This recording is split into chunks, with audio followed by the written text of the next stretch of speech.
অনেক সময় দেখা যায় আমাদের বাসায় অনেক পুরাতন ফার্নিচার থাকে, সেটা রং উঠে একদম কালারটাই নষ্ট হয়ে যায়। তো আপনি চাচ্ছেন একদম A to Z শুরু থেকে শেষ পর্যন্ত নিজের হাত দিয়ে বার্নিশটা উঠিয়ে নিজের মতো করে কালার করতে চাচ্ছেন, বাট এটা কিন্তু খুবই ব্যয়বহুল। আপনি যদি কোনো কাঠের মিস্ত্রি দিয়ে এটা হায়ার করে করতে চান, দেখা যায় সামান্য একটা ফার্নিচারের জন্য আপনার কিন্তু হাজার হাজার টাকা গুনতে হচ্ছে। সেখানে জোশ আপনাদেরকে সুন্দর অনেক সাশ্রয়ী একটা সাধারণ একটি প্রোডাক্ট দেখাচ্ছে, সেটা হচ্ছে বার্নিশ রিমুভার।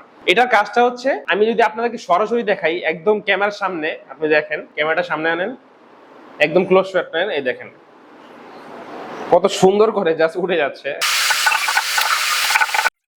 দিলে কিন্তু একদম উঠে যাচ্ছে। তো যে এক্সট্রা গুলো রং থাকবে আমরা ভিতরে এভাবে রুমাল দিয়ে দিব, জাস্ট আপনি একটু পুছে নেবেন।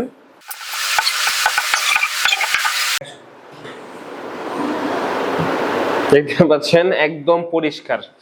আমি কিন্তু এখানে 1 মিনিটও সময় ব্যয় করি নাই, সর্বোচ্চ গেলে কয়েক সেকেন্ড জাস্ট আমি বার্নিশ রিমুভারটা দিলাম, আর এটা কিন্তু রকারটা একদম বের হয়ে গেছে। অনেক সময় দেখা যায় যেহেতু আমরা পার্সেল ঢাকার বাইরে পাঠাই, তো ডেলিভারি ম্যানরা অ্যাকচুয়ালি কিন্তু খুব সাবধানতার সহিত পার্সেলগুলো পাঠায় না।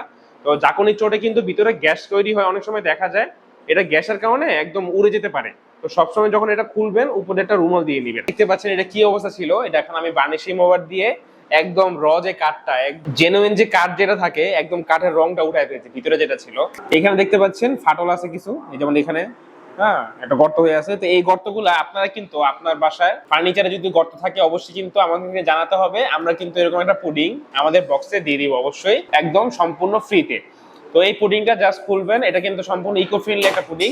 জাস্ট হাত দিয়ে এভাবে নেওয়ার পরে গর্তের মধ্যে এইভাবে দিয়ে দিবেন। দেখতে পাচ্ছেন কত সুন্দর করে বসে যাচ্ছে।